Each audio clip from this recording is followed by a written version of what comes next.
오늘 우리에게 주시는 말씀입니다. 오늘 우리에게 주시는 말씀 마태복음 3장 13절부터 17절까지의 말씀입니다. 마태복음 3장 13절부터 17절까지의 말씀 함께 한 목소리로 읽겠습니다. 이때 예수께서 갈릴리로부터 요단강에 이르러 요한에게 세례를 받으려 하시니 요한이 말려 이르되 내가 당신에게서 세례를 받아야 할 터인데 당신이 내게로 오시나이까. 예수께서 대답하여 이르시되 이제 허락하라.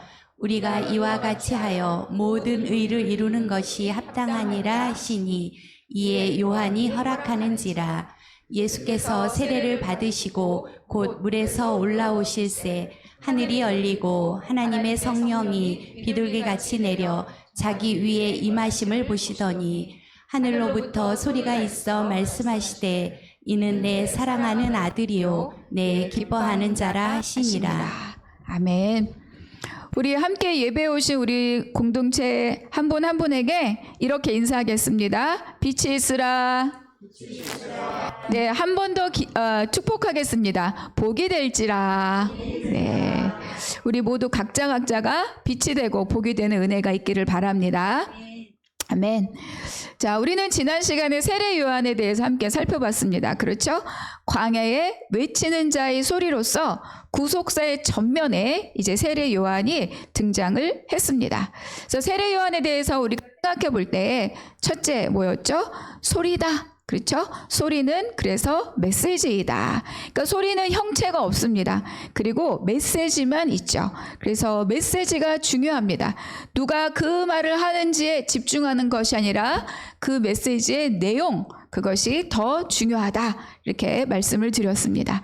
자, 두 번째는 요한은 누구다? 소리로서 주의 길을 예비하고 준비하는 자이다. 그래서 요한은 이 예비하는 자로서의 삶을 살기 위해서 자신을 앞세우지 않고 왕의 길을 닦는 자로서 자기의 부르심을 정확하게 이해했습니다. 이것을 놓치면 자기가 마치 주인공인 것처럼 오해할 수도 있죠. 그런데 요한은 이 부르심을 정확하게 인지하고 있던 사람이다. 자, 세 번째. 그래서 그는 어떻게 살았느냐? 그 부르심을 따라 살기 위해 그의 삶은 어떤 삶이었다? 빈들의 삶이었다. 모든 것을 최소화하고 모든 것을 절제하는 삶을 살았다. 이것이 바로 요한의 삶이었습니다. 이 말씀을 듣고 돌아간 우리의 삶은 어땠습니까? 우리는 무엇 때문에, 무엇을 위해서 내 삶을 최소화하고 내 삶을 절제하였는가? 최소한 것이 있었는가? 절제한 것이 있었는가? 그렇게 한번 돌아볼 수 있어야 합니다. 그래서 우리가 이 삶을 살아갈 때 목적지와 과정을 혼동하면 안 된다라고 말씀드렸죠. 그러니까 야곱의 출발은 조상의 땅으로 가는 것이었어요. 그런데 가장 인생의 큰 짐인 뭐죠? 그 에서의 문제가 해결되자 그는 가야 될 곳으로 가지 않고 숫곳이라는 곳에 그냥 머물러 있었습니다. 그래서 우리의 삶은 당장의 만족이 아니라 하나님의 부르심에 합당하냐에 따라서 우리의 선택이 이루어져야 된다라고 지난 시간에 우리가 함께 말씀을 나누었죠. 자, 이러한 세례 요한이 드디어 구속사의 전면에 나타나서 가장 첫 번째 외친 것이 무엇이냐? 소리로서 외친 것이 무엇이냐? 그것이 3장 2절의 말씀입니다. 우리가 3장 2절의 말씀 한번 같이 읽겠습니다. 시작. 회개하라 천국이 가까이 왔느니라 하였으니. 회개하라 천국이 가까이 왔다. 그러니까 회개와 천국. 천국은 곧 하나님의 나라이죠. 그러니까 우리는 이 요한의 외침을 들었을 이 당시에 그 유대인들은 이것을 어떻게 받아들였는가? 뿐만 아니라 주의 길을 예비하는 자로서 이 외침은 어떤 의미가 있는가를 우리가 깊이 살펴보아야 합니다. 왜냐하면 예수님은 아직 공생애를 시작하지 않으셨고 또 지금은 하나님께서 세례 요한을 먼저 드러내셔서 세례 요한을 통해 주님의 길을 닦도록 지금 시작하셨기 때문입니다. 그래서 첫째로 우리가 회개하라. 이것이 무슨 의미인가? 우리가 잘 알고 있는 것처럼 이 회개한다는 것은 메타노에, 그래서 이게 돌아선다라는 뜻이 있습니다. 그래서 마음을 돌이키다라는 뜻을 갖고 있는데, 이 회개하고 돌이킨다는 것은 마음으로 깨닫는 것뿐만 아니라 의지적인 행동으로 완전히 방향을 틀어서 돌이킨다, 이런 의미가 있습니다. 그리고 또 방향성이 있어요. 어디로부터 어디로. 자, 그래서 이것을 다시 한번 정리를 하면 죄에서부터 돌이켜서 하나님께로 돌아간다, 이런 뜻이 있는 거죠. 그래서 내가 의지적인 결단을 하는 것이 바로 이 회개입니다. 그리고 이 또 하나님께로 돌아온다라고 하는 것은 하나님의 언약 안에 거한다, 이런 내부적인 뜻도 갖고 있는 거죠. 여러분 생각해 보세요. 죄로부터 돌이켜서 하나님께로 왔는데, 왔다 해서 끝나는 것이 아니라 하나님의 언약 안에 거하려면 그의 삶이 어떻게 달라져야 되는가를 우리는 충분히 짐작해 볼 수 있습니다. 그래서 이러한 의미는 그때나 지금의 우리에게도 동일한 의미로 다가올 수 있습니다. 그런데 이제 당시 유대인들은 유대교 전통 안에서 이 말씀을 어떻게 들었을까 한번 생각해 보려고 합니다. 이 회개라고 하는 것은 유대인들의 종교적인 생활에 굉장히 중요한 깊은 관계가 있습니다. 그러니까 유대인들은 이제 이 속죄제를 지내고 속죄를 보내죠. 그러니까 유대인의 종교력, 그러니까 6월절을 1월로 한 종교력에 의하면 종교력으로 7월 10일 그때가 대속죄일입니다. 그러니까 이제 이렇게 종교력 7월 10일 잘 이해가 안 되죠? 이 종교력으로 7월 10일은 농사를 중심으로 하는, 우리로 말하면 음력 같은 민간력으로 따지면 1월이에요. 1월. 그래도 이해가 안 되죠? 우리가 쓰는 달력으로 생각하면 9월, 10월 어간이 바로 이 7월입니다. 근데 이제 이때가 왜 중요하냐? 대속죄일이 있는 7월 전, 종교력으로 6월, 이때에 유대인들이 하는 게 있어요. 그게 뭐냐면 자기의 형제, 자매, 이웃들에게 내가 잘못한 것이 있으면 반드시 그것을 용서를 구하고 말을 하고 고백하고 용서를 받아야 돼요. 그러니까 내가 그 사람에게 참 잘못했다, 이렇게 끝나는 것이 아니라 내가 잘못했다고 생각되는 사람을 찾아가서 내가 당신에게 이러이러한 것을 잘못했다라고 입으로 고백해야 되고, 그리고 그 고백을 들은 사람은 내가 너를 용서한다라고 사죄를 해야 되는 거죠. 그러니까 6월 한 달 동안 다 찾아다니면서 자기의 잘못을 고하고 그로부터 용서를 받아야 돼요. 그리고 두 번째는 이 속죄일이 있는 7월의 첫날, 이 나팔절이죠. 7월의 첫날부터 속죄일이 있는 10일까지 이 열흘 기간 동안 하는 일이 뭐냐?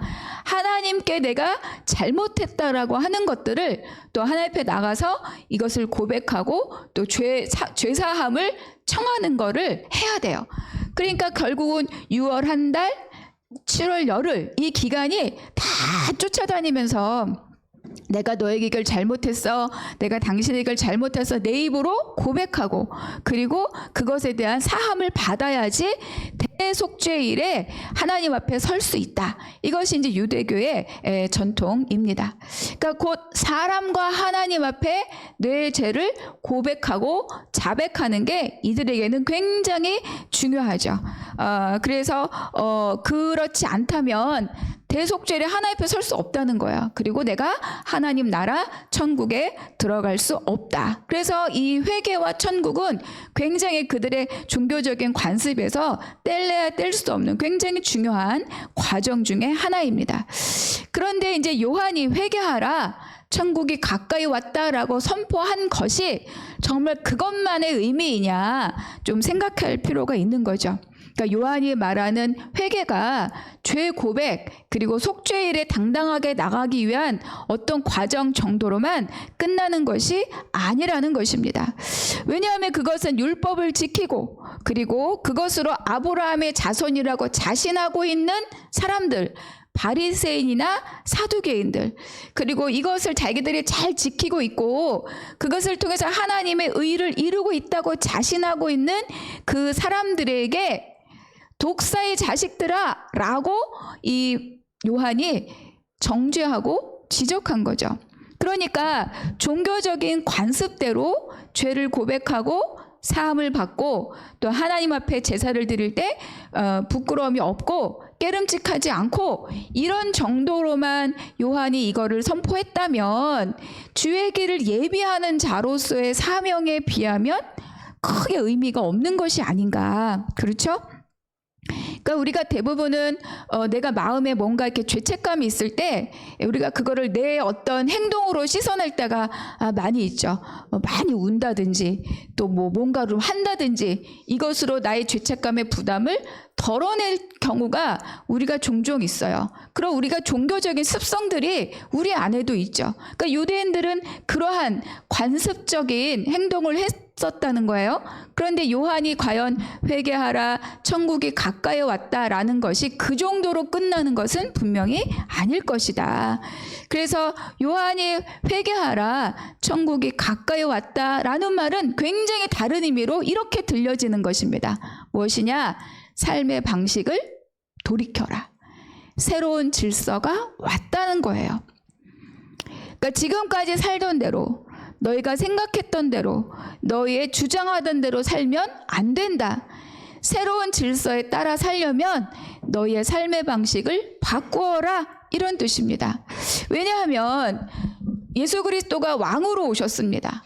우리가 왕으로 온다는 얘기는 새로운 질서가 세워진다는 뜻이에요. 그러니까 이 요한이 회개하라 천국이 가까이 왔다 라는 것은 그냥 죄 고백하고 제사의 자리에 나간다 정도가 아니라 삶의 방식을 바꿔라. 왜냐? 새로운 질서가 왔다. 진짜 하나님 나라가 왔다. 이런 의미를 갖고 있는 거죠. 그렇다면 우리가 두 번째로 생각해 볼 것은 뭐냐? 삶의 방식을 돌이키라. 이것이 뭐냐는 거예요. 우리가 잠시 이스라엘 백성들의 출애굽 상황을 한번 돌이켜 보겠습니다. 출애굽기 14장 15절과 16절의 말씀입니다. 우리가 한 목소리로 함께 읽겠습니다. 여호와께서 모세에게 이르시되 너는 어찌하여 내게 부르짖느냐?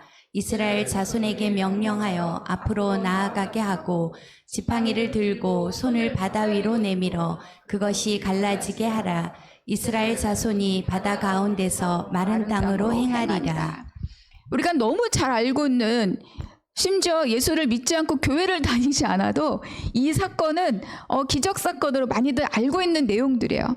그러니까 애국가 바로는 10가지 재앙을 겪었습니다. 그래서 마지막 그때까지도 이스라엘 백성을 보내주지 않다가 마지막 10번째 재앙, 태에서 처음 난 것들이 다 죽어 넘어가는 그 10번째 재앙을 겪고서야 이제 이스라엘 백성들을 놓아주는 거죠.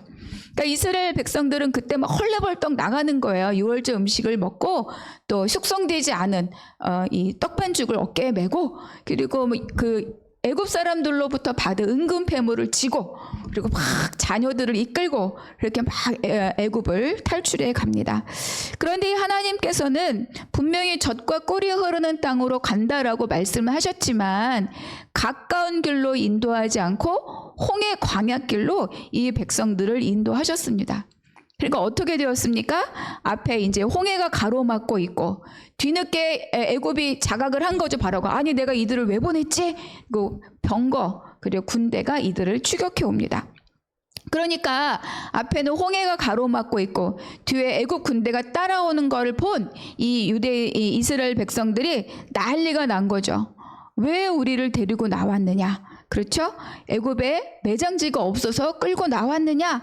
그러게 우리를 그냥 두라고 하지 않았느냐? 그냥 애굽을 섬기는 게 죽는 것보다 낫다. 이렇게 아우성을 치는 거예요. 그러니까 두려움과 공포에 사로잡혀서 이들이 모세와 하나님께 그야말로 막말을 하고 있는 거죠. 그러니까 사람은 가장 극한 상황에서 자기의 실체가 드러나게 되어 있습니다. 제가 한 2주 전쯤 말씀드린 내용 중에 있는 것처럼 똑같은 상황이 있어도 누구는 사람의 존엄을 지키고 사는 사람이 있고 그야말로 짐승처럼 행동하는 사람이 있다. 그러니까 저도 이 두려움과 공포 앞에 있을 때 어떤 선택을 했는가 생각해 보면 아주 어려운 상황에 제가 놓였을 때 내가 예수를 믿으면 이 환경이 조금 달라지지 않을까라는 생각을 갖고 있었던 거죠. 근데 달라지지 않더라는 거예요. 내가 원했던 거, 내가 생각했던 것대로 이루어지지 않더라. 그러니까 저는 어떤 선택을 했냐? 이제는 내 힘으로 살아야 되겠다. 철저히 내 생각대로, 내 의지대로, 내 힘으로 살아야 되겠다라는 마음을 먹었었던 거죠. 이런 생각이 있었어요. 교회 괜히 다니면서 내가 시간 낭비했다. 그때 조금 더 일할 걸. 그때 조금 더 뭘 할 걸. 이런 생각을 했던 거죠. 그래서 저는 그때 단호하게 교회를 떠나는 선택을 제가 했었습니다.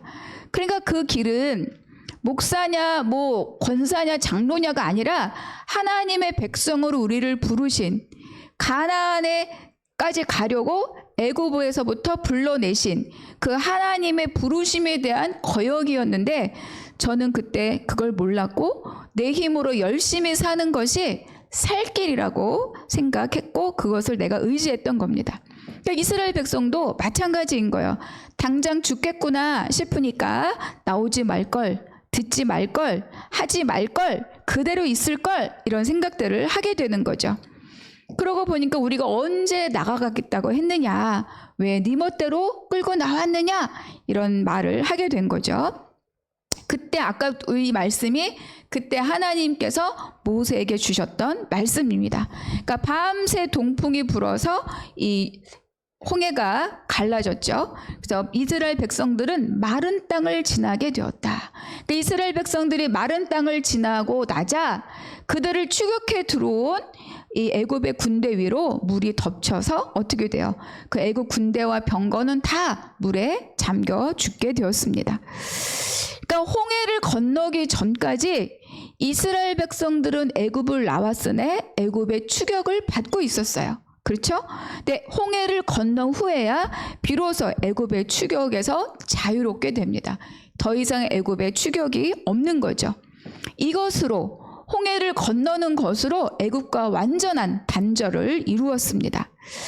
그 이후로 마른 땅을 건너서 홍해를 지난 이스라엘 백성들의 삶은 어떠했느냐? 여기가 중요한 거예요. 그들은 바로 가나안에 들어갔습니까? 그렇지 않습니다. 홍해를 지남으로 애국과의 단절을 이룬 것이 곧 가나안에 도착한 것이 아니라는 거예요. 그래서 또 그들은 지금까지 살아왔던 것과 완전히 전혀 다른 환경에 놓여지게 되고 그렇기 때문에 전혀 다른 삶의 방식이 필요했습니다. 제가 이제 전임으로 2군데서 사역을 했는데 제가 언젠가도 사석에서 말씀을 드렸던 것 같은데 처음 이제 첫 교회에서 2번째 교회로 전임 사역자로 이렇게 갔잖아요. 그래서 제가 한 달 정도 지나고 난 다음에 굉장히 제가 긴장을 했어요. 아, 여기는 다른 땅이다. 여기는 다른 곳이다. 여기는 다른 질서가 있다. 내가 하던 대로, 내가 생각했던 대로 내가 그렇게 한다면 여기서 나는 오래 버티고 살아남지 못하겠다. 그러니까 이거는 조건 아픔이 아닌 거예요. 문화가 다르고 그리고 또 질서가 다르고 또 그 교회의 태생이 다르고 그 다름을 내가 깨닫지 않으면 내 의도와 또 내 어떤 수고와 상관없이 다른 열매를 맺을 수도 있겠구나. 이거를 제가 한 달 정도 지나면서 깨달았어요. 그래서 그때 굉장히 많이 긴장을 했습니다. 그래서 그들의 어떤 그 교회가 갖고 있는 문화, 또 그 성도님들의 어떤 모습, 또 이런 어떤 것들을 이렇게 듣고 그거를 관찰하고 또 거기에 내 몸을 맞추고 이러는 것에 대한 긴장감이 저한테 한동안 있었어요. 그러니까 교회에서 교회를 옮겨도 이러한데 이들은 애굽에서 노예로 억압된 삶을 살다가 하나님의 군대로 어때요? 신분이 바뀐 거죠. 그리고 애굽에서는 핍박과 채찍과 중노동을 하면서 혹사하면서 애굽이 주는 먹을 것으로 살았죠. 근데 홍해를 건넜더니 뭐가 없어요? 채찍이 없고 중노동이 없어요. 그래서 행복하냐? 아닙니다. 채찍이 없고 중노동이 없는데 뭐도 없어요? 먹을 것도 없고 마실 것도 없더라. 놀라운 환경입니다. 낯설고 그래서 두려운 거죠. 그러니까 어떻습니까? 그들에게 꼭 생존에 필요한 것, 먹을 것과 마실 것에 관계된 문제가 돌출할 때마다 어때요? 그들은 익숙한 대로 돌아가자고 이야기합니다. 애굽으로 돌아가자. 왜냐하면 그곳에서는 힘들었지만 어때요? 먹고 마신 기억이 있기 때문에 최소한 그곳으로 돌아가면 먹을 것과 마실 것은 있다라는 생각이 이들을 사로잡고 있기 때문이죠. 그러나 안 될 말입니다. 홍해는 이미 가로막혔고 하나님은 그들을 애굽으로 돌이켜 가도록 그냥 두시지 않는 거죠. 그래서 하나님께서는 그들에게 새로운 삶의 방식을 알게 하기 위해서 그들에게 어디를 지나게 하셔요? 광야를 지나가게 하십니다. 옛사람, 옛 질서, 옛 삶의 방식을 버리도록 하기 위한 것이 바로 이 광야인 거죠. 홍해를 지나고 광야를 지나면서 애굽의 질서를 버리고 그리고 바로의 원칙을 버리도록 하십니다. 그러니까 광야를 지나면서 그들은 내 주인이 바로가 아니구나라는 걸 깨닫는 거예요. 누가 참 주인이시고 누가 참 공급자이고 그리고 누가 참 보호자이신지를 이들이 몸으로 배우는 것이 바로 이 광야입니다. 그래서 삶의 주권자가 바로가 아니다. 또 삶의 주권자가 내가 아니다. 오직 하나님만이 삶의 주권자의 나라고 배우는 것이 바로 이 광야인 거죠. 이것을 익히지 않으면 사실은 가나안에 들어가는 것이 의미가 없습니다. 왜냐하면 가나안에 가서 애굽의 방법으로 삶을 산다는 게 말이 되나요? 우리는 한국에 살면 한국의 헌법에 따라 사는 거죠. 외국에 갔는데 내가 한국의 법칙을 갖고 간다면 우리는 계속 트러블을 일으킬 수밖에 없습니다. 그래서 가나안에서 애굽의 법으로 살 수 없는 것처럼 하나님께서는 하나님 나라의 백성으로 살게 하기 위해서 우리를 광야로 지나가게 하시는 거죠. 그래서 홍해와 광야는 어떤 곳이냐? 바로 이 주권 변화를 경험하고 몸에 익히는 곳이 바로 이 광야입니다. 우리가 고린도전서 10장 1절과 2절의 말씀을 한 목소리로 함께 읽겠습니다. 시작. 형제들아 나는 너희가 알지 못하기를 원하지 아니하노니 우리 조상들이 다 구름 아래에 있고 바다 가운데로 지나며 모세에게 속하여 다 구름과 바다에서 세례를 받고. 그러니까 사도 바울은 이 홍해를 건너는 이 사건을 광야를 지나는 이 사건을 뭐라고 했어요? 세례라고 해석을 한 거죠. 그러니까 세례를 통해 주권을 하나님께 드리고 새로운 질서를 따르는 자들로 변화되어 갑니다. 그래서 세례는 뭐냐? 세례는 곧 뭐다? 자기 부인이다. 제가 가끔 이 자기 부인을 설명할 때 쓰는 그림이 있어요. 여러분 선교단체 이런 거 활동하셨으면 너무나 잘 알 텐데 이 마음의 의자라고 하는 그림이 있습니다. 한번 잠깐 볼까요? 첫 번째, 두 번째, 세 번째 그림이 있죠. 첫 번째 의자 원의 특징은 뭐예요? 십자가가 밖에 있습니다.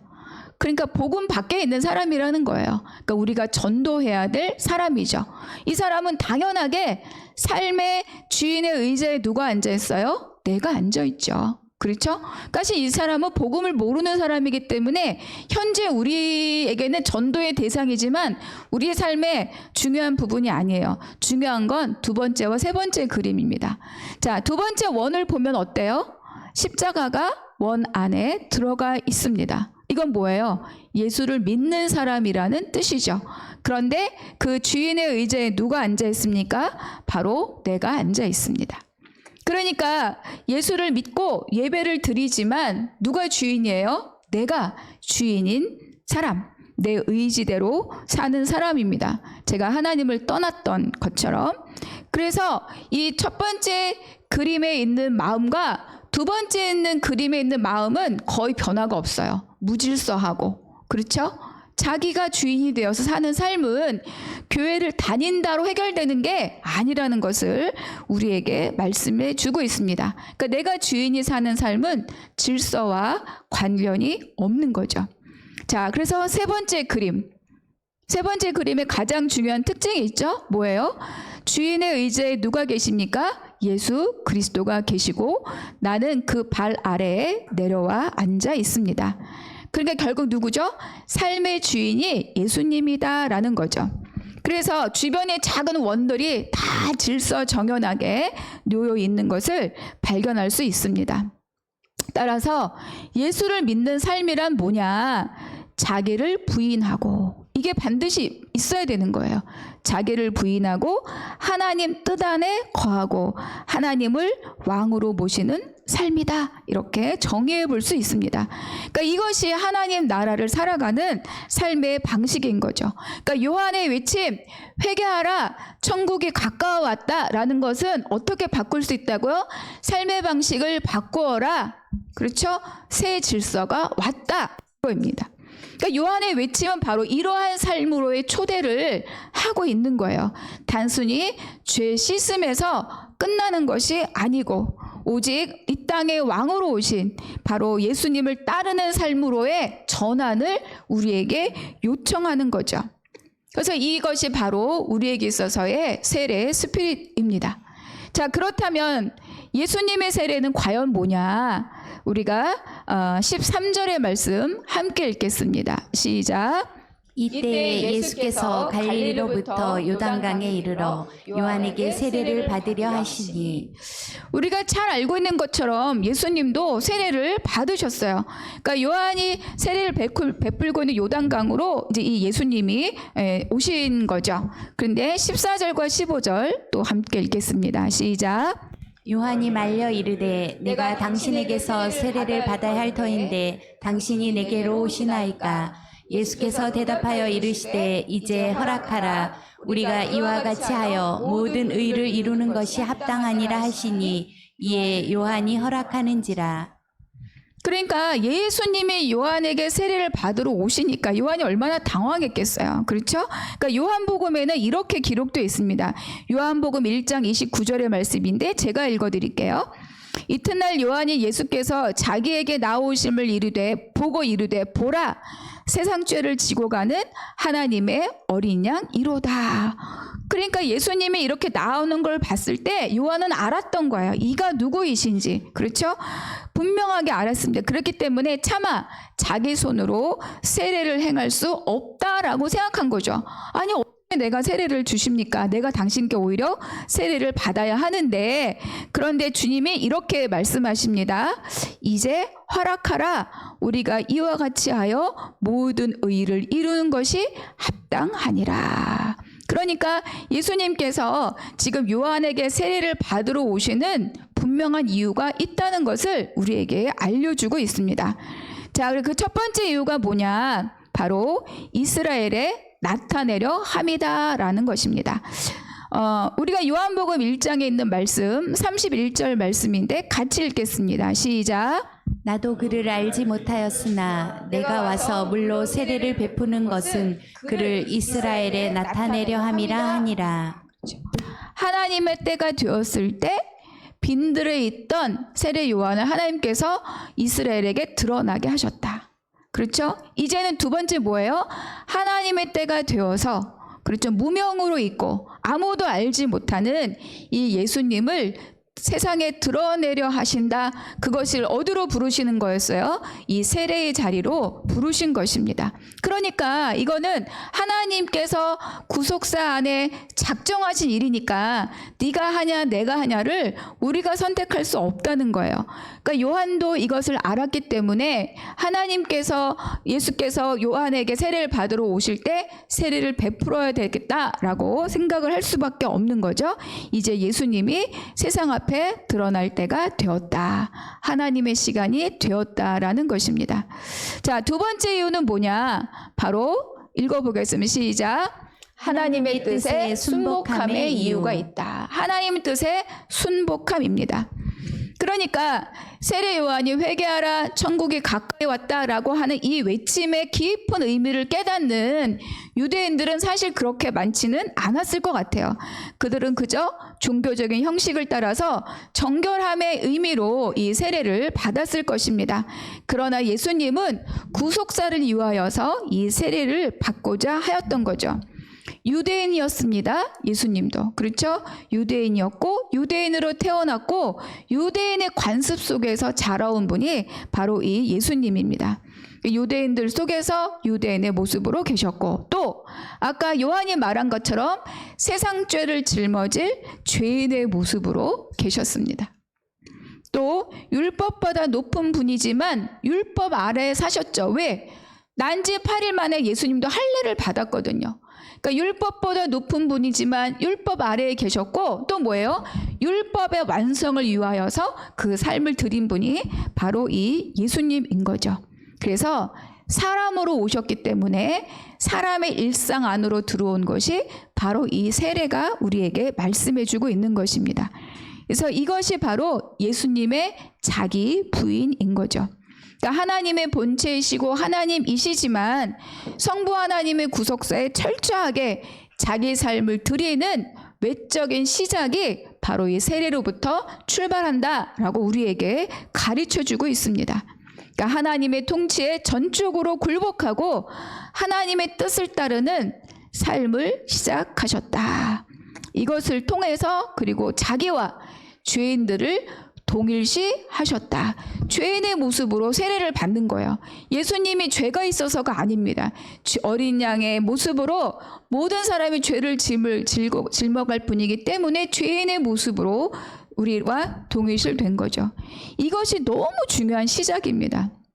왜냐하면 예수님이 죄인의 모습으로 우리와 동일시 되셨기 때문에 예수님의 죽음, 예수님의 부활, 예수님의 승천이 내 것이 되는 거예요. 이 동일시가 없었다면 예수님의 부활과 승천이 내 것이라고 우리는 말할 수 없어요. 그러나 예수님은 죄인으로 우리와 동일시하셨기 때문에 그분의 십자가, 부활, 승천이 나의 것이다라고 말할 수 있는 거죠. 그 출발이 바로 이 예수님의 세례 받으심입니다. 자, 세 번째는 뭐냐? 바로 왕의 대관식이다. 16절과 17절의 말씀 함께 읽겠습니다. 시작. 예수께서 세례를 받으시고 곧 물에서 올라오실새 하늘이 열리고 하나님의 성령이 비둘기같이 내려 자기 위에 임하심을 보시더니 하늘로부터 소리가 있어 말씀하시되 이는 내 사랑하는 아들이요 내 기뻐하는 자라 하시니라. 하나님께서는 죄인과 동일시되어 세례받고 올라오시는 이 예수님을 기뻐하셨습니다. 하늘이 열리고 성령이 비둘기같이 내려오셨고 이는 내 사랑하는 아들이요 내 기뻐하는 자라 라고 공포하신 거죠. 예수님은 이 땅에 왕으로 오셨고 그리고 하나님 나라의 건설을 위해서 이 땅에 오셨는데 그 바로 대관식 하듯이 그에게 왕관을 씌우듯이 하나님께서 유대인과 세상 앞에 예수님을 드러내신 것이 바로 이 예수님의 세례식입니다. 그렇다면 마지막으로 나에게 이 세례 스피릿이 필요한 영역은 무엇이냐? 내가 자기 부인해야 될 영역은 무엇이냐입니다. 여러분 이런 질문에 대해서 이렇게 나는 재물에 대해서 자기 부인해야 된다. 명예에 대해서 자기 부인해야 된다. 이럴 수 있지만 사실 그것보다 더 중요한 게 있습니다. 그것이 뭐냐 하면 내 삶에서 벌어지는 사건들, 상황들에 대해서 내가 민감해야 된다. 여러분 우리가 이를 악물고 꾹 참는 게 자기 부인이 아니에요. 자기 부인은 뭐냐? 하나님과의 관계 안에서 내 삶에 해석될 때 되어지는 것이 자기 부인입니다. 여러분 우리가 꾹 참고 했는데 나는 할 만큼 했는데 너 때문에 이렇게 된 거야 라는 생각이 올라오면 자기 부인을 할 수 없습니다. 그리고 또 이만큼 했는데 얼마나 더 하라는 거냐? 이거예요. 나 할 만큼 했다. 이 생각이 있으면 우리는 절대로 자기 부인이 되어지지 않아요. 잠시 이를 악물고 참을 수는 있지만 언젠가는 본전 생각나서 터지게 되어 있어요. 여러분 그런 경험들 많지 않습니까? 아내에 대해서, 남편에 대해서, 뭐 또 시가에 대해서, 친가에 대해서, 자녀들에 대해서, 또 회사 일에 대해서 나 이만큼 내가 얼마나 더 참으랴. 이렇게 될 때는 우리가 자기 부인을 할 수 없어요. 그러니까 내 안에 벌어지는 사건들, 상황들에 대해서 우리는 민감하게 생각해 봐야 되는 거죠. 내 마음을 살피고, 그리고 또 내 이 마음의 출처가 어디로부터 왔는지를 기도하고 깨달아야 됩니다. 그래서 그때 그 사건이 이해가 되고 그 상황이 내가 용납이 되고, 그래서 내가 해야 될 것들을 넉넉하게 선택하게 될 때 그때가 바로 자기 부인인 거죠. 그때 그 상황들이 나에게 수용이 됩니다. 근데 여러분 살다 보면 그렇지 않을 때도 있습니다. 꼭 그렇게까지 하셔야 됩니까? 라는 생각이 올라올 때가 있죠. 그때 우리가 해야 될 일이 뭐냐? 여기서 우리의 믿음이 발동하는 거예요. 오직 하나님의 선하심을 내가 붙들고 가는 거죠. 그것을 버리면, 하나님은 옳다, 하나님은 선하시다를 버리면 사실 우리는 갈 곳이 없어요. 내가 내 힘으로 수용할 수 있는 것까지만 수용하고 내 힘으로 이해될 수 있는 것까지만 이해한다면 우리에게 믿음의 자리가 왜 필요하겠습니까? 우리에게 세례 스피릿이 왜 필요하겠습니까? 오직 하나님은 옳다. 이것에 내 믿음이 붙어 있을 때 우리는 그 광야를 넉넉하게 지나갈 수 있습니다. 그래서 우리는 구원은 믿음으로 얻지만 우리의 성장, 우리의 성화는 세례 스피릿, 자기 부인으로 얻어지는 것입니다. 그래서 우리가 이 성화의 삶을 더불어 넉넉하게 살아가는 저와 우리 사랑하는 한나무 성도님들이 되시기를 주님의 이름으로 축복합니다.